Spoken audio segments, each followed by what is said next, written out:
Good morning and welcome to yet another edition of YES101's Visual Radio. For the Newsfirst team, I'm Dithmini De Silva. Newsfirst headline. Attorney General's advice sought on local government nominations. Operation to remove illegal election posters. In news overseas, Israel agrees to pauses in fighting for polio vaccine drive. And in cricket, England to resume play on 358 for 7 on day 2. The news in detail. The Ministry of Provincial Councils and Local Government has decided to consult the Attorney General regarding the measures to be taken for the nominations of the local government elections. State Minister Janaka Wakumura highlighted that the postponement of the local government polls announced in 2022 has led to numerous issues with the submitted nomination papers. Wakumura pointed out that if the elections proceed with the current nominations, over 900,000 voters will be disenfranchised. Additionally, he noted that another group of individuals who have recently turned 18 will miss the opportunity to stand as election candidates.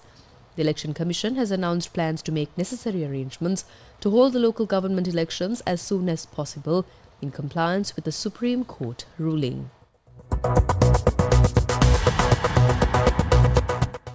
In more local news, the National Election Commission says over 1,000 government officials will be sent to provinces outside Colombo for this year's presidential election.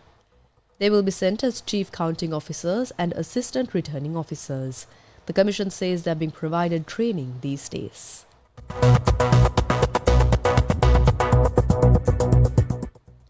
In other local news, Sri Lankan authorities have hired 1,500 workers to remove unauthorized posters and cutouts across the country. Senior Deputy Inspector General of Elections, Asanka Karavita, announced that stringent measures are being implemented to ensure compliance with election regulations. Karavita reported that a total of 161,358 illegal election posters and cutouts have been removed so far.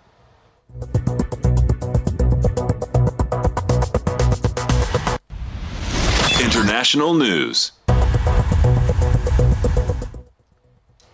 The World Health Organization says Israel has agreed to a series of humanitarian pauses in Gaza to allow for the vaccination of children against polio. Senior WHO official Rick Peppercorn said the campaign will aim to vaccinate around 640,000 children across the Gaza Strip and will begin on Sunday.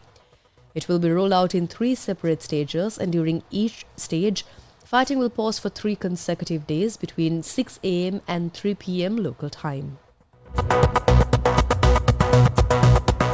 Sports news. The second test between touring Sri Lanka and England will be held at Lord's for the second day today. Sri Lanka won the toss and opted to bowl first. England batting first won 358 for 7 at stumps on day 1. Joe Root scored 143 runs with a record equaling 33rd test century. Gus Atkinson remained unbeaten on 74.